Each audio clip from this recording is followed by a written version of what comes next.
શ્રી કડીભાઈ વિરાણી કન્યા વિદ્યાલય રાજકોટના online ક્લાસરૂમની YouTube ચેનલમાં આપ સૌનું હાર્દિક સ્વાગત છે. Standard 10 subject science chapter 8 how do organisms reproduce એટલે કે સજીવો કેવી રીતે પ્રજનન કરે છે તેના લેક્ચર 3ની આજે આપણે શરૂઆત કરીએ. તો શરૂઆતમાં આપણે કરશું લિંગી પ્રજનનથી, કે જે આપણે લાસ્ટ લેક્ચરની અંદર પણ આ પ્રશ્નને જોયો હતો કે લિંગી પ્રજનન છે એ અલિંગી પ્રજનનથી કેવી રીતે ભિન્ન છે, અલગ પડે છે, અને અલિંગી પ્રજનનની મર્યાદાઓ. તો કે જ્યારે એક જ પિતૃ દ્વારા પ્રજનન કોષો વગર નવા સજીવનું નિર્માણ કરવામાં આવે છે તેને અલિંગી પ્રજનન કહે છે. જ્યારે પ્રજનન પદ્ધતિમાં નવા સજીવના નિર્માણ માટે નર અને માદા બંને જાતિના પિતૃ સંકળાયેલા હોય તેને લિંગી પ્રજનન કહે છે. લોકોને તફાવતના મુદ્દા પણ પૂછી શકે, લિંગી પ્રજનન અને અલિંગી પ્રજનન. તો પહેલાં તમારે સ્ટાર્ટ આ વ્યાખ્યાથી જ કરવી પડે. ઓકે, આગળ જોઈએ કે અલિંગી પ્રજનનની મર્યાદાઓ.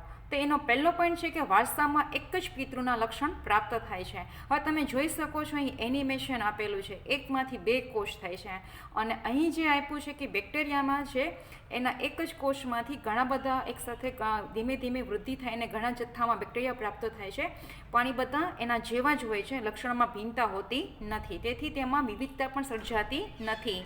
તેમાં બાળ સજીવોનું નિર્માણ ઝડપથી અને મોટી સંખ્યામાં થાય છે અને તેનાથી સ્પર્ધા વધે છે. શા માટે? તો કે રહેઠાણ માટે, ખોરાક માટે, અને વસ્તીનું નિયંત્રણ થતું નથી અને વસવાટ સ્થાન ઝડપથી ભરાઈ જાય છે અને સજીવો સરળતાથી અનુકૂલિત થઈ શકતા નથી. અહીંયા જે એનિમેશન આપેલું છે તમે જોઈ શકો છો કે એકમાંથી જ્યારે આવા બે કોષ એવા બને છે ને ત્યારે કેવી રચના થાય છે એનું આ એનિમેશન છે. અને આ કોષની અંદર તમે રંગસૂત્ર જોઈ શકો છો, એ રંગસૂત્ર છે અને એ ઘાટા બને પછી આવી રીતે એનું શું થાય છે, વિભાજનની અલગ અલગ અવસ્થા છે, આપણે હમણાં નેક્સ્ટ આગળ જોઈએ. તો હવે અહીં આપ્યું છે મિયોસિસ અને માઇટોસિસ. એ કોષ વિભાજનના બે પ્રકાર છે. માઇટોસિસ એટલે સમવિભાજન, મિયોસિસ એટલે અર્ધસૂત્રી વિભાજન. બરાબર? તો એમાં હોય છે શું? તો માની લો કે આપણે મનુષ્યના રંગસૂત્રની વાત કરીએ છીએ. તો મનુષ્યના પ્રત્યેક કોષની અંદર 46 રંગસૂત્રો હોય અને એ 46 રંગસૂત્ર છે એ 23 જોડીમાં હોય છે. 23 જોડી છે, બરાબર? તો એને અહીં 2n તરીકે લખાય, એટલે કે 2 ગુણ્યા શું કરશું આપણે 23, એટલે કુલ કેટલા મળશે? 46 રંગસૂત્રો. એટલે કે મનુષ્યના પ્રત્યેક કોષની અંદર જ્યાં રંગસૂત્ર અંદર તમે જોઈ શકો છો એવા 46 રંગસૂત્રો હોય છે. તમે લોકો 9મા ધોરણમાં કોષ ભણ્યા હતા, વનસ્પતિ કોષ અને પ્રાણી કોષ બંનેમાં રંગસૂત્રો હોય છે. એ પહેલાં કોષની અંદર એ ગૂંચળામય સ્થિતિની અંદર રહેલા હોય છે, પણ જેમ જેમ કોષ વિભાજનની શરૂઆત ચાલુ થાય ત્યારે શું થશે તો કે એ ટૂંકા અને ઘાટા બને છે. એટલે કે જે આવી રીતના ગૂંચળામય સ્થિતિમાં પડ્યા હોય એમાંથી એ રંગસૂત્ર છે એ આવી રીતના જાડા અને ટૂંકા બને છે. તો હવે એ આપણા મનુષ્યની જ્યારે આપણે વાત કરીએ છીએ તો આપણા મનુષ્યના એક કોષની અંદર 2n એટલે કુલ કેટલા હશે? 46, એટલે કે 2 ગુણ્યા કેટલા હશે? 23. એવી રીતે અહીંયા પણ હશે 2 ગુણ્યા 23. હવે તમને થશે કે આ શું છે? માઇટોસિસ ને મિયોસિસ. તો આપણા મિયોસિસ એટલે તમે લોકો મેં કીધું અર્ધસૂત્રી ભાજન, કે જે આપણા પ્રજનન કોષોમાં થાય છે. એટલે કે માદા પ્રજનન કોષ એટલે અંડકોષ અને નર પ્રજનન કોષ એટલે શુક્રકોષની અંદર મિયોસિસની ઘટના થાય છે. જ્યારે માઇટોસિસ એટલે સમવિભાજનની ક્રિયા આપણા શરીરના દૈહિક કોષો છે એની અંદર માઇટોસિસ થાય છે. દૈહિક કોષો એટલે શું? આપણા શરીરના જે બધા અંગો છે એ બધા દૈહિક કોષોના બનેલા હોય છે. એકમાત્ર અંડપિંડમાં ઉત્પન્ન થતા અંડકોષ અને શુક્રપિંડમાં ઉત્પન્ન થતા શુક્રકોષની અંદર જ મિયોસિસ એટલે અર્ધસૂત્રી ભાજનની ક્રિયા થાય છે. આ ખાસ વસ્તુ સમજવાની છે. આપણે સ્ટાર્ટ કરીએ માઇટોસિસથી. તો માઇટોસિસની એટલે કે આપણા શરીરના બધા કોષની અંદર 46 જ છે. તો મિયોસિસ આપણે પછી સમજીએ, પહેલાં માઇટોસિસ સમજીએ. તો 2n એટલે એમાં કુલ કેટલા હશે? 46 રંગસૂત્રો. તો એકમાંથી જ્યારે બે કોષ તૈયાર થાય છે તે એકમાંથી જે બે કોષ બને ને ત્યારે એની અંદર કે રંગસૂત્ર છે એ બંનેની અંદર 5 46 એટલે 46 જ ગોઠવાઈ જાય છે. એટલે કે તમે અહીંયા જોઈ શકો છો, આપણે અહીંયા આગળ જોયું હતું કે એકમાંથી કેટલા કોષ બને છે, તો કે આ એકમાંથી 2 કોષ બને છે. તો એકમાંથી 2 કોષ બને તે બંનેની અંદર રંગસૂત્રની સંખ્યા સરખી જ વેચાય છે, એમાં કોઈ જાતનો ફેરફાર થતો નથી. ઓકે, એટલે કે એની અંદર રંગસૂત્રની સંખ્યા છે એ જળવાઈ રહે છે. તમે અહીં એનિમેશનમાં જોઈ શકો છો કેવી રીતે એ આપેલું છે તે. બરાબર. તો અહીં એકમાંથી કેટલા કોષ બનશે? 2 બતાવે છે. પણ પાછું ધીમે ધીમે એની અંદર પાછા રંગસૂત્રની રચના શરૂઆત થાય છે અને પાછી એમાં ખાંચ પડશે અને ખાંચ પડ્યા પછી એની અંદર 4 રંગસૂત્ર કોષ તૈયાર થાય છે. એ મિયોસિસની વાત કરી છે. તો કેવી રીતે મિયોસિસની અંદર શું થતું હશે? તો કે 46 રંગસૂત્ર શુક્રપિંડ અને અંડપિંડની અંદર ઉત્પન્ન થતા અંડકોષ અને શુક્રકોષની અંદર. તો હવે એમાંથી જે કોષ છે એનું વિભાજનની શરૂઆત થશે. DNA replication. ડીએનએ રેપ્લિકેશન એટલે શું? કે ડીએનએ બેવડાશે. એની બધી અંગિકાઓ છે એ પણ શું થશે? માઇટોકોન્ડ્રિયા એટલે કે કણાભસૂત્ર, ગોલ્ગીકાય, અંતઃકોષરસ ઝાડ, વનસ્પતિ કોષ હશે તો હરિતકણ, એ બધા અંદર બેવડાય છે. કોષરસ બધું અંદર બેવડાશે અને ત્યારબાદ એમાં શું થશે? કોષ વિભાજનની ક્રિયા થશે. તો સમવિભાજનની અંદર આ અર્ધસૂત્રી વિભાજન સમવિભાજનમાં એ બંનેની અંદર આ તબક્કો સરખો છે, પણ આ ક્રિયા અહીંયા પૂર્ણ થઈ જાય છે. જ્યારે અર્ધસૂત્રી વિભાજનની અંદર અહીંયા રંગસૂત્રની સંખ્યા કેટલી થઈ જાય છે? 23 થઈ જાય છે. જ્યારે અહીંયા શું થાય છે? 46 જળવાઈ રહે છે. અડધી અહીંયા 1n અને 1n લખ્યું છે, એટલે કે એકકીય રંગસૂત્રની સંખ્યા થઈ જાય છે. વળી પાછું શું થાય છે? તો આને મિયોસિસ 1 કહેવામાં આવે છે. અને હવે એ મિયોસિસ 2 એટલે કે એનો બીજો તબક્કો અર્ધસૂત્રી વિભાજનનો. તો પહેલા તબક્કાના અંતે રંગસૂત્રની સંખ્યા અડધી થઈ જાય છે. વળી બીજા તબક્કાની અંદર આ કોષમાંથી ફરી પાછું એનું વિભાજન થાય છે. એમાં પાછી રંગસૂત્રની સંખ્યા 23. એવી રીતે આમાંથી પણ પ્રાપ્ત થાય છે 23. એટલે કે કુલ 4 આપણે કોષ પ્રાપ્ત થાય છે. પણ 4 કોષની અંદર શું થાય છે? કે રંગસૂત્રની સંખ્યા એના મૂળ કોષ કરતાં અડધી થઈ ગયેલી જોવા મળે છે. પણ એનું બંધારણ તદ્દન બદલાઈ જાય છે. કેવી રીતે? તો તમે અહીં એનિમેશન આપેલું છે, તમે એમાં જોયો કે કેવી રીતે એકમાંથી 2 કોષ તૈયાર થયા. હવે એ 2 કોષ ફરી પાછા શું કરશે? કે તમે જુઓ પાછળ શું કરશે? રંગસૂત્રનું શું થાય છે? વેચણી થશે. વળી ખાંચ પડશે અને 4 કોષ શું થાય છે? અહીં તૈયાર થાય છે. તો એના મૂળ કોષ કરતાં રંગસૂત્રની સંખ્યા બદલાય. તમે જુઓ રંગસૂત્ર અહીંયા દ્વિકીય છે. હવે દ્વિકીયમાંથી અડધા વેચાણા, એટલે અડધા 23 આ જશે, અડધા 23 આમાં જશે. અને વળી પાછું શું થશે? કે એ પાછા કોષ છે એ વિભાજનની તૈયારી કરશે. હવે તમે જુઓ એકલ રંગસૂત્ર છે, એની પછી રંગસૂત્રિકા એક ઉપર નીચે ફેંચાણી, અને જેથી કરીને આ શું થાય છે? 4 કોષ તૈયાર થશે. એ 4 કોષની અંદર રંગસૂત્રની સંખ્યા અડધી થયેલી હોય છે. ક્લિયર? હવે આપણે આગળ જોઈએ તો હવે એ જ વસ્તુને પાછી અહીંયા સમજાવેલી છે માઇટોસિસ અને મિયોસિસમાં. તમે જુઓ સ્ટાર્ટ થાય છે ઘટના કે રંગસૂત્રની વેચણી. તો આ 2 તબક્કા સરખા છે. આ 2 માઇટોસિસ એટલે સમવિભાજન અને અર્ધસૂત્રી વિભાજનનો પહેલો તબક્કો સરખા છે કે એમાંથી એકમાંથી જે 2 કોષ પ્રાપ્ત થાય છે એ બંને કોષની અંદર રંગસૂત્રની સંખ્યા મૂળ કોષ જેટલી જળવાઈ રહે છે. હવે આપણે અહીં જોવાનું છે મિયોસિસ એટલે કે અર્ધસૂત્રી વિભાજન. હવે અર્ધસૂત્રી વિભાજનને અંતે કુલ કેટલા કોષ પ્રાપ્ત થાય છે? 4 પ્રાપ્ત થાય છે. બરાબર. એ કેવી રીતે થયા? તો આપણે હમણાં પાછું આ શરૂઆત આપણે પાછી જીએફથી આ કરીએ. આ જીએફની અંદર કે તમે જોશો અંદર પાછા કે એ 4 કોષ છે કેવી રીતે પ્રાપ્ત થયા એ હવે આપણે જોઈશું.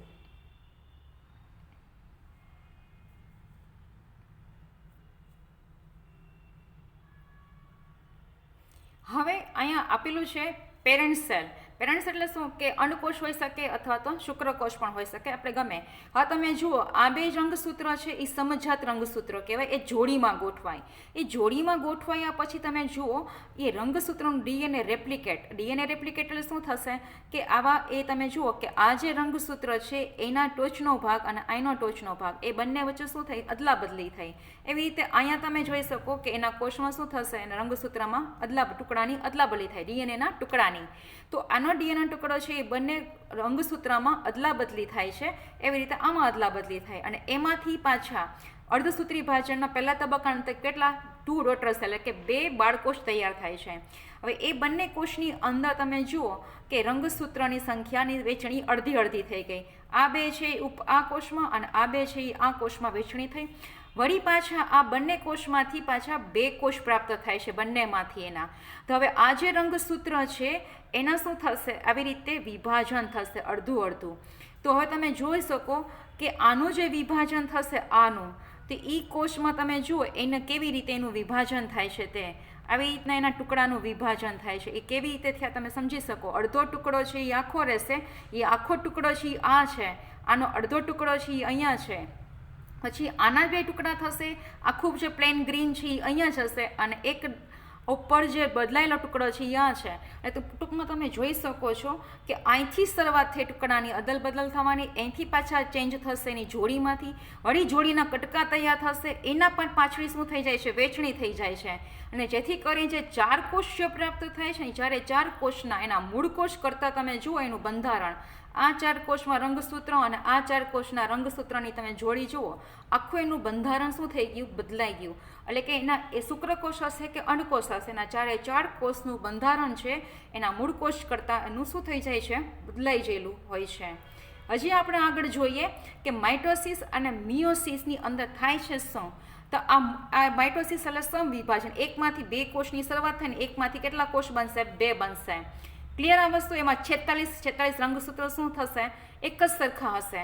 હવે આની અંદર મિયોસિસની અંદર શું થશે, એકમાંથી 2 કોષ, 2માંથી તમે જુઓ એ રંગસૂત્રની સંખ્યા છે એ અહીંયા શું થઈ ગઈ હશે, અહીંથી આ તબક્કાથી 46, પછી અહીંયાથી એટલી થઈ ગઈ 23, અને એ 23માંથી ફરી પાછી આપણે રિપીટ કરીએ, એમાં શું થશે, પાછી 23માંથી તમે જુઓ આ ગેમેટ્સ એટલે કે એના જે નાના જે કોષો તૈયાર થયા છે, જન્યુઓ તૈયાર થયા છે એ 23વાળા, અને પાછા જે 23 તૈયાર થાય છે. તમે લોકો નિરાતે ફરી પાછા એનિમેશનને તમે જોઈ શકશો, નિરાતે તમારે પાછા લેક્ચરને રિપીટ કરીને કે કેવી રીતે ક્રોમોઝોમ એટલે રંગસૂત્રની કાઉન્ટિંગ તમે જુઓ, એ કાઉન્ટિંગ અહીં આપેલી છે. ક્લિયર આ વસ્તુ? હવે આપણે શરૂઆત કરીએ લિંગી પ્રજનનનું મહત્વ અથવા તો લિંગી પ્રજનનના ફાયદા. તો લિંગી પ્રજનનનું મહત્વ છે કે લિંગી પ્રજનનને કારણે સંતાન એટલે કે વંશજમાં જનનિક ભિન્નતા આવે છે, તેથી વસ્તીમાં મોટી વિવિધતા આવે છે. વિવિધતા એટલે મનુષ્યના દેખાવમાં એના લક્ષણોમાં ફેરફાર સાથે જન્મ લે છે. હવે તમે અહીં જોઈ શકો છો કે માદા 23 રંગસૂત્ર ધરાવતો આ અંડકોષ છે, તમે સમજી શકો. અને આપણે હમણાં સમજ્યા કે જે એનિમેશન છે તમે જોઈ શકો, એકમાંથી કેટલા, તો કે અહીંયા 2 કોષ બને છે, તો કે સમવિભાજન કહેવાય કે એમાંથી પાછા 4 કોષ તૈયાર થાય છે, તો એના મૂળ કોષ કરતાં એનું બંધારણ બદલાઈ જાય છે, જે આપણે આગળ હમણાં પ્રશ્નમાં સમજ્યા. એવી રીતે નરજન્યુ કોષ છે, એમાં શુક્રકોષ છે, એમાં પણ શું થઈ ગયું હોય છે, તો કે અર્ધસૂત્રી ભાજનની ક્રિયા. હવે બંનેની અંદર કેટલા રંગસૂત્રો હશે, 23 અને 23. હવે એ 23 + 23 એટલે કે બંને કોષો સાથે મળી અને ફલિતાંડ બનાવે, એને યુગ્મનજ કહેવાય અને ઝાયગોટ પણ કહેવામાં આવે છે. બરાબર? ફલિતાંડ, યુગ્મનજ એ બધા ગુજરાતી છે ને એની ઇંગ્લિશમાં એને ઝાયગોટ કહે છે. હવે બંનેના 23 રંગસૂત્ર ભેગા થશે એટલે કુલ કેટલા થશે, 46 રંગસૂત્ર. અને આ કોષનો એટલે કે આ કોષ છે એ એક કોષ બની જશે, અને એમાંથી એ કોષનું વિભાજન થઈ અને ઘણા બધી મરુલા અવસ્થા અને એમાંથી ઘણા બધા કોષો ધીમે ધીમે વિકાસ પામે, પછી પેશી, અંગ અને સંપૂર્ણ નવા સજીવની સંતતિની પ્રાપ્તિ થાય છે. તો આના માટે થઈને આપણે પછી સમજશું. પહેલાં આપણે લિંગી પ્રજનનનું મહત્ત્વ સમજી લઈએ, અને એ ઉપરાંત અહીં બંને એનિમેશન પણ આપેલા છે. તો બીજો પોઈન્ટ છે કે વનસ્પતિ અને પ્રાણીઓની જાતિઓમાં ફેરફાર થતાં તેઓ બદલાતા પરિણામમાં ઝડપથી અનુકૂલન કેળવી શકે છે. જે સજીવો બદલાતા પરિણામ સામે વધુ અનુકૂલિત થાય છે તેઓ પરિણામમાં ટકી રહે છે અને પ્રજનનની ક્રિયા કરે છે. એટલે એમ કે છે કે જે લિંગી પ્રજનનથી જે નવો સજીવ ઉત્પન્ન થાય છે એ વાતાવરણ સામે અનુકૂલિત થઈ શકે છે અને પરિણામમાં ટકે છે, અને પાછો પોતે પણ પ્રજનનની ક્રિયા કરી શકે છે. લિંગી પ્રજનન એ સંતતિમાં જનનિક ભિન્નતા દ્વારા લક્ષણોની વૈવિધ્યતા દર્શાવે છે. જનનિક ભિન્નતા એટલે આપણે આગળ જોયું ને, એકમાંથી જે 4 કોષ પ્રાપ્ત થાય છે એના જનીનોમાં જ વિવિધતા આવે, અને વળી એવા બંને કોષો વિવિધતાવાળા પાછા ભેગા થાય અને એક નવો જ કોષ તૈયાર કરે છે, ઝાયગોટ તૈયાર કરે છે, ફલિતાંડ તૈયાર કરે છે. એ સજીવની અંદર જે લક્ષણો જે આવશે એ એકદમ વિવિધતાવાળા હશે, માટે સજીવોના લક્ષણોમાં વિવિધતા આવે છે. આમ નવી જાતિના ઉદ્ભવમાં લિંગી પ્રજનન મહત્વનો ભાગ ભજવે છે, અને આ જનનિક વિવિધતા વિવિધ જાતિઓના ઉત્ક્રાંતિના પરિણામે વધુ સારા સજીવનું નિર્માણ કરે છે. હવે લિંગી પ્રજનનમાં નર જનન કોષ અને માદા જનન કોષનું જનનિક દ્રવ્ય DNA સાથે મળી ફલિતાંડ બનાવે છે, અને પરંતુ ફલિતાંડમાં DNAનું પ્રમાણ બમણું થતું નથી, કારણ કે આ જે અંડકોષ અને શુક્રકોષ છે પહેલેથી એ અર્ધસૂત્રી ભાજનની ક્રિયા કરે છે, એટલે કે રંગસૂત્રની સંખ્યા અડધી થઈ જાય છે. સાથોસાથ એમાં જે જનીનો છે રંગસૂત્રની અંદર એના DNAના ટુકડાની અદલાબદલી પણ થયેલી છે, કે જે આપણે આગળ હમણાં સમજ્યા. નર અને માદા જનન કોષો પ્રાણી શરીરની સામાન્ય કોષો એટલે કે આપણા શરીરના જે દૈહિક કોષો છે એની સરખામણીમાં અડધી સંખ્યામાં રંગસૂત્રો ધરાવે છે. આ પોઈન્ટને ખાસ સમજો. નર અને માદા જનન કોષો પ્રાણી શરીરના સામાન્ય કોષો એટલે કે આપણા શરીરના બીજા જે અંગો છે, આપણા હાથ પગ, બીજા અંગો છે આપણા, કે પ્રજનન કોષોના સિવાયના કોષોને દૈહિક કોષો કહે છે. એની સરખામણીમાં આપણા જે જનન કોષો છે એની રંગસૂત્રની સંખ્યા અડધી છે.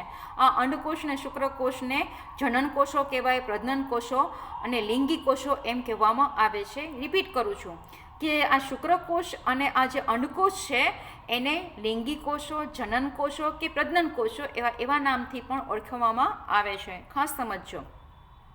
હવે લિંગી પ્રજનન દરમિયાન જ્યારે નર જનન કોષો સાથે માદા જનન કોષો ભેગા થાય છે ને ત્યારે ફલિતાંડનું શું થાય છે તો કે નિર્માણ થાય છે. અને પરંતુ ફલિતાંડના જે ડીએનએનું પ્રમાણ છે અથવા સામાન્ય રંગસૂત્રની સંખ્યા ફરી પાછી પ્રાપ્ત આપને થાય છે. એટલે કે દાખલા તરીકે માનવ અંડકોષ છે 23 રંગસૂત્રો ધરાવે છે અને શુક્રકોષ છે પણ 23 રંગસૂત્રો ધરાવે છે. આથી જ્યારે ફલન થશે ને, ફલન થવું એટલે કે બંને જે કોષો ભેગા મળી અને ફલિતાંડ બનાવે એને ફલન કહેવામાં આવે છે. એટલે કે માદા પ્રજનન કોષ એટલે કે અંડકોષ અને નર પ્રજનન કોષ એટલે શુક્રકોષ એ બંને કોષો સાથે મળી અને ફલિતાંડ બનાવે છે. એક ઘટનાને, એક ક્રિયાને ફલન કહેવામાં આવે છે. આથી ફલન દરમિયાન શું થશે તો કે શુક્રકોષ અને અંડકોષ ભેગા થઈ ફલિતાંડ બનાવે અને 23 + 23 એને કુલ 46 રંગસૂત્રો ધરાવતો એ ફલિતાંડ કે ઝાયગોટ કે યુગ્મનજ તૈયાર થાય છે, જે મનુષ્યમાં સામાન્ય કોષોમાં જોવા મળતી રંગસૂત્રની સંખ્યા જેટલો હોય છે. અને પછી એમાં એક કોષ છે એ એટલે કે ટૂંકમાં કોઈ પણ આપણા મનુષ્યની શરૂઆત, એના શરીર રચનાની શરૂઆત એક જ કોષથી થાય છે. એટલે પૂછી શકીએ કે મનુષ્યના શરીર રચનાની શરૂઆત કેટલા કોષથી થાય છે તો ફક્ત એક જ કોષથી શરૂઆત થાય છે, પણ ઘણા બધા વિભાજનને અંતે પેશી, અંગ અને તંત્રની રચના તૈયાર થાય છે, જેના વિશે આપણે આગળ ડિટેલ્સમાં જોઈએ. હવે લિંગી પ્રજનન પદ્ધતિ દ્વારા સંતતિઓમાં ભિન્નતાની ક્રિયા કેમ ઝડપથી થાય છે તે સમજાવો. તો કે એક જ પિતૃકોષમાંથી 2 બાળકોષના નિર્માણમાં ડીએનએની પ્રતિકૃતિ એટલે કે એનું ડુપ્લિકેટ તેમજ કોષીય સંરચનાનું સર્જન સંકળાયેલું હોય છે. એકમાંથી 2 કોષ બને ત્યારે જ્યારે ડીએનએની પ્રતિકૃતિની તકનિક એટલે ટેકનિક હંમેશા સંપૂર્ણ ચોક્કસ હોતી નથી, કારણ કે એના કે જો સજીવ લિંગી પ્રજનનની ક્રિયા કરતો હશે તો કે લિંગી પ્રજનનમાં નર અને માદા પ્રજનન કોષનું સંમિલન થાય છે. આપણે હમણાં જ આગળના પ્રશ્નમાં જોયું. તો પ્રજનન કોષોના નિર્માણ દરમિયાન ડીએનએની પ્રતિકૃતિમાં સર્જાતી ભિન્નતા અનુગામી પેઢીમાં વહન પામે છે. એટલે કે આગળ આપણે હમણાં જોયું ને કે બંને કોષોની એમાં અર્ધસૂત્રી ભાજન થયેલું હોય છે અને લક્ષણોમાં ફેરફાર સાથે નવી સજીવની અંદર એ લક્ષણો વહન પામે છે. જે આપણે તમે 9માં સમજી ગયા કે ડીએનએ શું કરે તો કે વારસાગત લક્ષણોનું વહન કરે છે. પણ અહીં જે કોષો છે એની અંદર એના મૂળ કોષ કરતાં એનું બંધારણ કેવું છે, બદલાયેલું. આગળ આપણે હજી સમજીએ. પ્રત્યેક ડીએનએ પ્રતિકૃતિમાં નવી ભિન્નતાની સાથે પૂર્વવર્ત પેઢીઓની ભિન્નતાઓ પણ સંગ્રહિત હોય છે. એટલે કે નવા લક્ષણ સાથે એની પૂર્વ પેઢી એટલે કે એના માતા પિતાના લક્ષણો અને એની પેઢીઓના પણ લક્ષણો છે એ ડીએનએની અંદર કે જે ભિન્નતા હોય છે એની સાથે ડીએનએના એ જૂના લક્ષણો પણ સંગ્રહિત થયેલા તો હોય જ છે. આમ વસ્તીના 2 સજીવોમાં સંગ્રહિત ભિન્નતાનો ભાત એટલે કે પેટર્ન ભિન્ન હોય છે. એટલે કે નર અને માદા બંને કોષોની પેટર્ન કેવી હોય છે, અલગ અલગ, કારણ કે બંનેનું અર્ધસૂત્રી ભાજન થઈને જ એ કોષો ભેગા થાય છે. 2 અથવા વધારે એકલ સજીવોની ભિન્નતા એકત્ર થતાં સંતતિમાં નવા સંયોજન સર્જાય છે. એટલે કે અર્ધસૂત્રી ભાજનની ક્રિયા થાય, નર પ્રજનન કોષ અને માદા પ્રજનન કોષ, અંડકોષ અને શુક્રકોષ, અને પાછા બંને ભેગા થાય અને એમાંથી પાછું નવા રંગસૂત્રની જોડ બને અને પછી એ વિભાજન પામે છે. ત્યારે શું થાય છે, એમાં નવા જ પ્રકારના સંયોજનો તૈયાર થાય છે, જેથી કરીને નવા જ લક્ષણો પ્રાપ્ત થતો સજીવ ઉત્પન્ન થાય છે. લિંગી પ્રજનન દરમિયાન 2 વિજાતીય સજીવો એટલે કે નર અને માદાના ભિન્નતા ધરાવતા ડીએનએ સંતતિમાં પ્રાપ્ત થાય છે. આથી સંતતિઓમાં ભિન્નતા સર્જનની ક્રિયા ઝડપી બને છે. જે અહીં આપણે ચિત્રમાં જોઈ શકીએ છીએ એને આપણે ફરી આગળ જોઈએ. હવે અહીંયા બતાવ્યું છે કે આ માની લો કે આ શુક્રકોષ કે અંડકોષ બરાબર એ બંનેની અંદર સેમ આ પ્રોસેસ થાય છે. તો અહીં આપ્યું છે નર અને માદાનું આપ્યું છે. આ છે અંડકોષ છે અને આ શું છે? શુક્રકોષ છે. તો અંડકોષ એક જ હશે, જ્યારે શુક્રકોષ તો છે એ લાખોની સંખ્યામાં હોય છે. એમાંથી કોઈ પણ એક જ શુક્રકોષ છે એ આ અંડકોષની અંદર દાખલ થશે અને દાખલ થાય એ પહેલાં શું થાય છે? એ દાખલ થયા બાદ એ બંને કોષો સાથે મળી અને એ વિભાજનની ક્રિયા કરે છે અને એમાંથી પેશી અંગ બને અને એમાંથી આવા સજીવનું નિર્માણ થાય છે. અને આ સજીવ છે મનુષ્યની અંદર, એ સ્ત્રીના ગર્ભાશયની અંદર એ 9 મહિના સુધી એનો વિકાસ થાય છે અને એ સજીવ પુખ્ત થાય છે, એટલે કે એના 9 મહિનાનો સમયગાળો બન્યા થયા બાદ એ સંપૂર્ણ એનો વિકાસ થયા બાદ એ જે તે સંતતિ છે એ બહાર આવે છે. તો હવે આની અંદર તમે જુઓ કે એ વસ્તુની વાત કરી છે કે આ જે બતાવ્યો છે કોષ, એની આ જે રંગસૂત્ર છે બતાવ્યા છે આ બ્લુ અને રેડ કલરના, એ બંને શું કે આ બ્લુ કલરના છે એ એક સમજાત રંગસૂત્રની જોડ છે અને રેડ કલરના છે એ પણ એક સમજાત રંગસૂત્રની જોડ છે. હવે એની વચ્ચે શું થાય છે? તો કે એ બંનેની વચ્ચે એ ડીએનએના ટુકડાની શું થાય છે? અદલા બદલી થાય છે. હવે તમે જોઈ શકો છો કે ડીએનએના ટુકડાની અદલા બદલી થતાં જ્યારે 4 રંગસૂત્ર છે એ કેવા થઈ જાય છે. હજી તમને હું કહી દઉં કે જ્યારે આ ઘટના થાય છે ત્યારે રંગસૂત્ર છે એ આવી રીતે પોઝિશનમાં હોય છે, બરાબર? આવી રીતના સમજાત રંગસૂત્ર છે. સમજાત રંગસૂત્ર શું કે જે રંગસૂત્રો છે એ એના રચના, બંધારણ, એનું કાર્ય સરખા હશે, જોડીમાં હશે, પણ જેવું એને અર્ધસૂત્રી વિભાજનની તબક્કો ચાલુ થાય છે ત્યારે એના ડીએનએના ટુકડાની અદલા બદલી થાય છે અને ડીએનએના ટુકડાની અદલા બદલી થતાં તમે જુઓ એ રંગસૂત્ર છે એનું બંધારણ આખું બદલાઈ જાય છે. તો અહીં આપ્યું છે મિયોસિસ 1, એટલે કે એકમાંથી જ્યારે 2 થાય છે ત્યારે એ પહેલાં રંગસૂત્રનો છે એનું બંધારણ બદલાઈ ગયેલું હોય છે. વળી શું થશે કે એમાંથી જે આ 2 છે એ અહીંયા રંગ 2 છે એમાંથી કોઈ પણ એક છે અહીંયા જશે અને આમાંનું એક અહીંયા જશે. ફરીથી કહી દો, આ 2 છે અને આ 2 રંગસૂત્ર છે, એના જનીની અદલા બદલી થઈ ગઈ. હવે આ 2માંથી એક રંગસૂત્ર છે અહીંયા જશે અને આ છે એ અહીંયા જશે. એવી જ રીતે એક છે એ ઉપર જશે અને એક ક્યાં જશે? નીચે જશે. તો આ રીતે થતાં એ રંગસૂત્રની વહેંચણી થઈ ગયા બાદ ફરી પાછું એનું શું થશે? તો કે મિયોસિસ 2, એટલે કે વળી પાછા 1માંથી 2, એટલે કે અહીંયા રંગસૂત્રની સંખ્યા કેટલી થશે? અડધી થશે. એટલે કે 23 છે રંગસૂત્રો અહીંયા જશે, 23 રંગસૂત્રો અહીંયા જશે. તમે જુઓ પાછું આનું વિભાજન થશે, એટલે પાછું કેટલી હદે એનું વિભાજન થતાં રંગસૂત્રની રચના જ આખી ફેરવાઈ જાય છે. એમાંથી જે 23 રંગસૂત્ર છે એમાં પાછું આમાં એ પહેલાં આવી રીતના વિભાજન થશે રંગસૂત્રનું અને એ અડધા રંગસૂત્ર છે એક કોષમાં, બાકીનું રંગસૂત્ર આવી રીતના પાછું, એટલે કે જો માની લો કે આવી રીતે આ રંગસૂત્ર છે એનું શું થાય છે? તો કે વિભાજન થશે. વિભાજન થશે એટલે શું થશે? તો કે આવું રંગસૂત્ર થશે, એકમાંથી 2 થશે એટલે, બરાબર? હવે પાછું એ બંને જ્યારે પાછા કોષમાં દાખલ થાય ને ત્યારે પાછા શું થઈ જાય છે? પાછા એ પોતે બેવડાઈ જાય છે, હતા એવા. એટલે હતાવેલા કે આનું બંધારણ ટુકડા થાય તો આખે આખું આવું જ બની તૈયાર થઈ જાય છે અને 4ની અંદર વહેંચણી એવી રીતના થઈ જાય છે. હવે તમે જુઓ મૂળ કોષની અંદર રંગસૂત્રો કેટલા હતા અને આનું બંધારણ તમે 4માં અડધી તો થઈ ગઈ, સાથોસાથ એ 4નું બંધારણ પણ કેવું થઈ ગયું? બદલાઈ ગયું. તો ડીએનએ છે એના ટુકડાની અદલા બદલી થાય છે. ડીએનએના ટુકડાની અદલા બદલીને કારણે જે 4 જે કોષો પ્રાપ્ત થાય છે એનું મૂળ કોષ કરતાં બંધારણ કેવું હશે? તદ્દન અલગ હશે. તો આવું શુક્રકોષની અંદર અને આવું જ સેમ અંડકોષની અંદર થાય છે. તો વિચાર કરો તમે કે એવી રીતના તો કેટલા લક્ષણો છે એમાં ચેન્જીસ આવે છે અને આવી જ રીતે શુક્રકોષ અને અંડકોષ છે તો અંડકોષ 1 અને શુક્રકોષ 1 ભેગા મળે છે અને એમાંથી એનું ફર્ટિલાઇઝેશન એટલે કે ફલન થાય છે અને ફલનને અંતે આપણે આવો સજીવ, બાળ સજીવ પ્રાપ્ત થાય છે. હવે આગળ જોઈએ લિંગી પ્રજનન કરતા સજીવોમાં કેવી રીતે પેઢી દર પેઢી રંગસૂત્રની સંખ્યા અને ડીએનએની માત્રા ચોક્કસ અચળ માત્રામાં જાળવી રાખે છે. એટલે આપણે આપણી જ વાત કરીએ છીએ મનુષ્યની, કે આપણે એમ કહીએ છીએ કે અર્ધસૂત્રી વિભાજનમાં રંગસૂત્રની સંખ્યા તો અડધી થઈ જાય છે, તો પાછા નવો જે સજીવ ઉત્પન્ન થાય છે એમાં રંગસૂત્રની સંખ્યા પાછી 23 જોડી 46 પાછા કેવી રીતે થાય છે? બરાબર, આપણે જે સમજાતા એ જ પ્રશ્નને પાછા આગળ આપણે સમજીએ. તો અહીં તમે જુઓ અહીંયા ફાધર અને લખ્યું છે મધર. તો એના અંડકોષની અંદર રંગસૂત્રની સંખ્યા શુક્રકોષમાં કેટલી છે? 46 અને અહીંયા અંડકોષમાં કેટલી છે? 46. હવે એમાં ફર્સ્ટ ડિવિઝન એટલે કે એનું અર્ધસૂત્રી ભાજન થશે એટલે રંગસૂત્રની સંખ્યા કેટલી થઈ ગઈ બંનેમાં 23. એવી જ રીતે અહીંયા પણ કેટલી થઈ ગઈ 23. તો હવે એની પાછું અહીંયા સેકન્ડ ડિવિઝન એટલે કે અર્ધસૂત્રી ભાજનનો બીજો અવસ્થા આવશે. એની અંદર સ્પર્મ એટલે કે શુક્રકોષો છે એ રંગસૂત્રની સંખ્યા પણ કેટલી થઈ ગઈ 23 એટલે કે એવી રીતના. એવી જ રીતે અહીંયા તમે જુઓ મધરની અંદર બતાવ્યું છે કે અહીંયા 23 અને અહીંયા પણ કેટલા હશે 23. વળી પાછું સેકન્ડ ડિવિઝન થશે એટલે પાછા એમાંથી બે કોષ પ્રાપ્ત થાય છે. પણ આ શુક્રકોષ છે એની અંદર આ જે ઘટના છે એ શુક્રપિંડની અંદર થાય છે અને આ જ ઘટના ક્યાં થાય છે અંડપિંડની અંદર.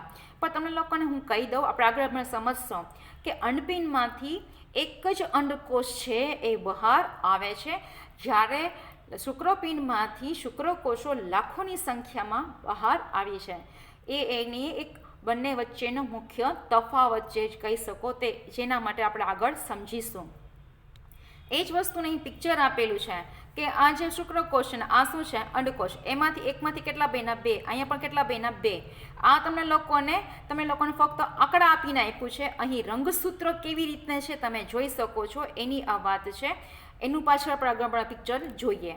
તો પહેલાં આપણે અહીંયા સમજીએ કે લિંગી પ્રજનન કરતા સજીવોમાં દરેક પેઢીમાં બંને પિતૃના ડીએનએની નકલનો સંગ્રહ થાય છે. તેથી દરેક નવી પેઢીમાં ડીએનએની માત્રા પિતૃ કરતાં બમણી થવી જોઈએ. પરંતુ આવું થતું નથી. કારણ કે લિંગી પ્રજનન કરતા સજીવોમાં પ્રજનન કોષોનું નિર્માણ કરતા કોષો એટલે કે જન્યુજનક કોષો એટલે કે માદા પ્રજનન કોષ અને નર પ્રજનન કોષ એટલે કે અંડકોષ અને શુક્રકોષ અર્ધસૂત્રી ભાજન પામે છે, જે આપણે અહીંયા વાત કરીએ છીએ તે. તેથી રંગસૂત્રની સંખ્યા કેટલી થઈ જાય છે? અડધી થઈ જાય છે. આમ સજીવોના વાનસ્પતિક કે દેહી કોષોની તુલનામાં ડીએનએની માત્રા અડધી થઈ છે. તેમાં અર્ધસૂત્રી ભાજન પ્રકારનું કોષ વિભાજન અગત્યનો ભાગ ભજવે છે. કોષ વિભાજનની અંદર ખાસ 2 પ્રકાર પડશે કોષ વિભાજનના, સમસૂત્રી ભાજન અને અર્ધસૂત્રી ભાજન. આ જે અર્ધસૂત્રી ભાજન થાય છે પ્રજનન કોષોમાં અને લિંગિક અને જે સમવિભાજન છે એ શરીરના બાકીના દેહી કોષોની અંદર જોવા મળે છે. ફોર એક્ઝામ્પલ તમે લોકોને હજી કહી દો સમસૂત્રી ભાજન એટલે શું? તો કે આપણા શરીરના જે ચામડીના જે કોષો છે એ આપણે માની લો કે આપણે લાગે છે, ઉઝરડો પડે છે, કાપો પડે છે, તો ત્યાં ફરી નવી ચામડી આવે છે, ભીંગડું વળે છે અને નવી ચામડી આવે છે, ત્યાં સમવિભાજનની ક્રિયા થાય છે. અને અર્ધસૂત્રી ભાજનની ક્રિયા કે જે આપણે અત્યારે સમજીએ છીએ તે. આથી 2 પિતૃ નર અને માદાના જનનકોષો જેમાં રંગસૂત્રની સંખ્યા અને ડીએનએની માત્રા અડધી હોય છે. જ્યારે લિંગી પ્રજનનના સંયુગ્મન થાય છે, સંયુગ્મન થવું એટલે શું કે આ 23 રંગસૂત્ર ધરાવતો શુક્રકોષ અને આ 23 રંગસૂત્ર ધરાવતો અંડકોષ એ ભેગા થાય છે અને ફલિતાંડ એટલે કે યુગ્મન જ બનાવે છે. અને બાળ પેઢી કે સંતતિમાં રંગસૂત્રની સંખ્યા અને ડીએનએની માત્રા પિતૃ જેટલી પુનઃ સ્થાપિત થાય છે. એટલે કે ફરી પાછા 36 રંગસૂત્રો તૈયાર થાય છે. હવે એ જ વસ્તુને તમે જુઓ અહીં આપેલું છે એનિમેશન સાથે. તમે લોકોને આગળ પણ એનિમેશન હતું, પણ આ પાછું બીજું એનિમેશન તમે જુઓ કે 1માંથી 2 અને 2માંથી પાછા 4 કોષો ધરાવતા એ શું થાય છે 4 કોષો ધરાવતા આપણે જન્યુ કોષો મળે છે. તો તમે લોકો અહીં આ આકૃતિમાં અહીં જોઈ શકો છો કેવી રીતે, બરાબર, કે રંગસૂત્ર છે એમાં કે આ પેલા કેવી રીતે જોડીમાં ગોઠવાયેલા છે. પછી તમે જુઓ કે એની અંદર પાછા રીતના રંગસૂત્રનું વિભાજન થાય છે. તો એમાંના જે આ 2 છે આની અંદર આવે છે, આ 2 છે એ અહીં દાખલ થાય છે. તમે અહીં જોઈ શકો છો આકૃતિની અંદર, બરાબર. વળી પાછા આ જે રંગસૂત્ર છે એને વચ્ચેથી શું પડે છે તો કે ભાગ પડે છે. તો ભાગ પડ્યા પછી આનું જે અડધું છે એ અહીંયા આવશે, આનું અડધું છે એ અહીંયા આવશે, બરાબર. તો બાકીનાને વચ્ચે જે ફાટ પડી છે એનું અડધું આ બાજુ અને આનું અડધું આ બાજુ. એવી રીતે આ ઓવમ છે અને શુક્રકોષ છે એ બંનેની, ઓવમ એટલે કે અંડકોષ, અને આ જે બતાવ્યું છે, બરાબર, શુક્રકોષનો વાત છે અને આ વાત કરી છે અંડકોષની વાત. ક્લિયર આ વસ્તુ? તો તમે લોકો અહીં આ છે રંગસૂત્રની સંખ્યાના આધારેનો ચાર્ટ અને આ છે રંગસૂત્રની આકૃતિ બતાવેલો ચાર્ટ. આ બંને ચાર્ટ સેમ જ છે. તમને લોકોને એક્ઝામમાં પૂછાઈ શકે છે કે તમને લોકોને અહીં આ આકૃતિ, આવી આકૃતિ મૂકે અને પછી તમને એમ કે અમુક જગ્યાએ ખાલી જગ્યાના આંકડા મૂકી દે, કે અમુક જગ્યાએ બતાવે કે અહીંયા કયો આંકડો આવશે, ખાલી જગ્યા પ્રશ્નાર્થ ચિહ્ન કરીને મૂકી શકે છે. કે તમે લોકોને જે 16 માર્કના પ્રશ્ન છે એમાં આ ખાસ આકૃતિમાં આ પ્રશ્ન પૂછાઈ શકે. હવે અહીંયા આપ્યું છે સ્ટેજ ઓફ માઇટોસિસ એટલે કે સમવિભાજનની ક્રિયા. તો હવે આ તમે લોકોને જુઓ એકમાંથી બે કોષ, અને અહીં જે આપ્યું છે તમે જુઓ ન્યુક્લિયસ એટલે કોષ કેન્દ્ર. હવે કોષ કેન્દ્રની અંદર ક્રોમેટિન એટલે કે રંગસૂત્ર છે, આ સાઇટોપ્લાઝમ એટલે કે આ કોષરસ છે, ડીએનએ રેપ્લિકેટ એટલે કે ડીએનએ શું થાય છે બેવડાય છે, અને ડીએનએ બે સાથે સાથે અહીંયા આપ્યું છે સેન્ટ્રોલી એટલે કે તારા કેન્દ્ર છે, અને એ તારા કેન્દ્રમાંથી શું થાય છે તો કે તમે જુઓ રંગસૂત્ર ટૂંકા અને ઘેરા બને છે, અને એ ટૂંકાને આ ક્રોમોઝોમ એટલે કે રંગસૂત્ર હવે એકદમ ક્લિયર દેખાય છે, અને એ જોડીમાં ગોઠવાયેલા દેખાય છે, સેમ જીન સેમ અલીલ્સ એટલે કે એના કોઈ જાતમાં ફેરફાર થયેલો છે નહીં. અને પછી શું થશે કે એ એકમાંથી બે થવા માટે તમે જુઓ એ શું થશે મધ્ય ભાગમાં કોષના મધ્ય ભાગમાં ગોઠવાઈ જાય છે, અને વચ્ચેના ભાગેથી ખાંચ પડે છે એટલે કે ટુકડા થઈ જાય છે, અને શું થશે તો કે એકમાંથી બે એટલે કે તારા કેન્દ્ર છે ધીમે ધીમે શું કરશે રંગસૂત્રને પોતાના ધ્રુવ તરફ શું કરશે ખેંચશે, અને એ સ્પીલ થશે એટલે કે ધીમે ધીમે ખેંચાશે એટલે કે સામસામે ધ્રુવે ઉપર પહોંચી જશે સામસામે, અને એ પાછા શું થશે તો કે એ પોતે રંગસૂત્ર છે ફરી પાછા ત્યાં એ શું થશે બેવડાશે તમે જુઓ, અને ફરી પાછા બે એની ફરતે કોષ કેન્દ્ર તૈયાર થાય છે, કોષ કેન્દ્ર પટલ, અને પાછું કોષરસની સાઇટોકાઇનેસિસ એટલે કોષરસનું વિભાજન થાય છે, અને વિભાજનને અંતે પાછા આપણે બે ડોટર સેલ એટલે કે જીનેટિક અને બંધારણ સરખાવ્યા બે ડોટર સેલ આપણે મળે છે. તો અહીંયા આપ્યું છે ઇન્ટરફેસ, અર્લી પ્રોફેસ, લેટ પ્રોફેસ, મેટાફેસ, એનાફેસ, ટીલોફેસ અને સાઇટોકાઇનેસિસ. સાઇટોકાઇનેસિસ એટલે કે કોષરસનું વિભાજન, ટીલોફેસ એટલે કે એમાં ખાંચ એકદમ ઊંડી જાય છે, અહીંયા શું થાય છે ખાંચ પડવાની શરૂઆત થાય છે.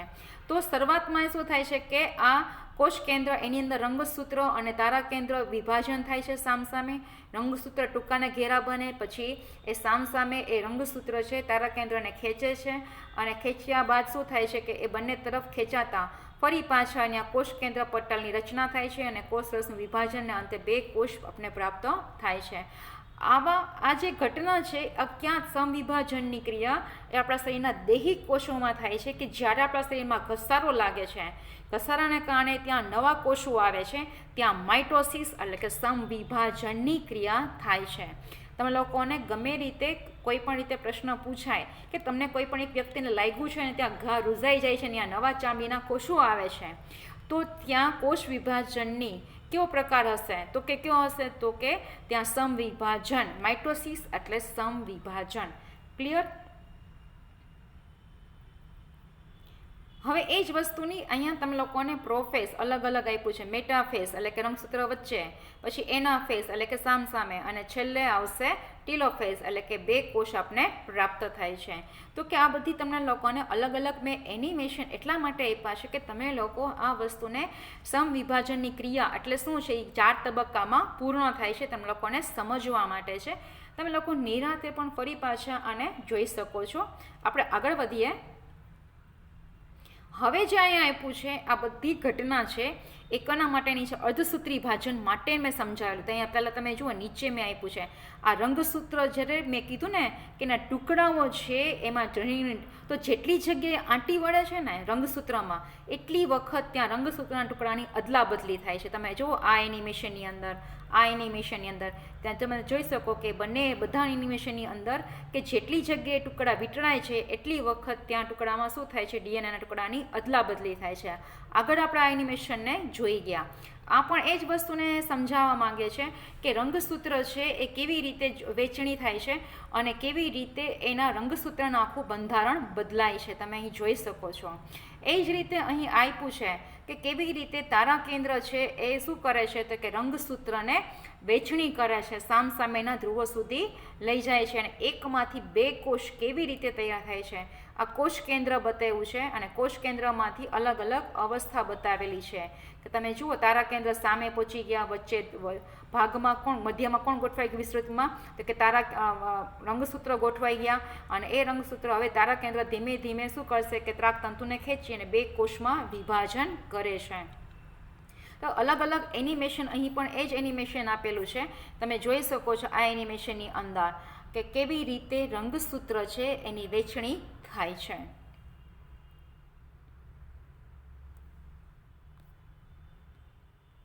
ફરી પાછું તમને લોકોને અહીંયા મિયોસિસ 2 અર્ધસૂત્રી ભાજન 2 જે છે એની અહીંયા આપેલા છે. તમે એ જોઈ શકો છો કે કેવી રીતે એકમાંથી બે અને બેમાંથી 4 સેલ કેવી રીતે તૈયાર થાય છે એના અલગ અલગ આ એનિમેશન આપેલા છે. અહીંયા શું બતાવેલું છે આ પહેલામાં કે સમવિભાજનમાં એકમાંથી બે કોષ થાય છે તો કેવી રીતે થાય છે, તો તમે લોકો અહીંયા જોઈ શકો કે એની પહેલી અવસ્થાથી શરૂઆત કરે છે, બરાબર, અને ધીમે ધીમે બધી અવસ્થા છે કેવી રીતના પૂર્ણ થાય છે એ સાઈડમાં પણ બતાવેલું છે. ક્લિયર આ વસ્તુ? ફરીથી તમે જુઓ આ એનિમેશનની અંદર કેવી રીતે સ્ટાર્ટ થાય છે. સાઇટોકાઇનેસિસ એટલે કે બે કોષ તૈયાર થાય એમાં બધી અંગિકાઓ છે એ તૈયાર થાય છે છેવટે. તો બધી અંગિકાઓ ડેવલપ થયા બાદ એ બાળ સજીવ છે એ પુખ્ત સજીવ તરીકે વર્તે. હવે શરૂઆત થઈ છે, તમે જુઓ આ પહેલી અવસ્થા તે રંગસૂત્રો દેખાય છે, આ પહેલી અવસ્થા બતાવી, તમે લોકોને બતાવતા પણ જાય છે સાઈડમાં. આ એની બીજી અવસ્થા કે રંગસૂત્ર છે એ વચ્ચે ગોઠવાના અને તારા કેન્દ્ર છે સામસામે ગોઠવાના. ત્રાક તંતુ ઉત્પન્ન થાય છે, આ તંતુમય રચના વચ્ચેના મધ્ય ભાગમાં ગોઠવાઈ ગયા, તમે જોઈ શકો છો બધા અહીંયા. પછી એની છેલ્લી અવસ્થા છે એનાફેઝ, એમાં છે તારા કેન્દ્ર સામસામે રંગસૂત્રને લઈ જાય છે, તમે જોઈ શકો છો. અને પછી છેલ્લે આવશે ટીલોફેઝ. ટીલોફેઝમાં શું થાય છે કે એ કોષ કેન્દ્રની રંગસૂત્રને ફરતે કોષ કેન્દ્ર પટલ અને કોષરસ વિભાજન અને ધીમે ધીમે એ ખાંચ પડવાની શરૂઆત થઈ. સાઇટોકાઇનેસિસ એટલે કોષરસ વિભાજન થતાં એકમાંથી આ બે કોષ તૈયાર થાય છે અને ધીમે ધીમે તમે જોઈ શકો છો બંને કોષની અંદર બધી અંગિકાઓ છે એ વિકસે છે. ક્લિયર આ વસ્તુ? તો આ એનિમેશનમાં પણ મિયોસિસ 2 છે એટલે કે અર્ધસ્તરી વિભાજન 2 એ પણ તમે જોઈ શકો છો. ક્લિયર આ વસ્તુ?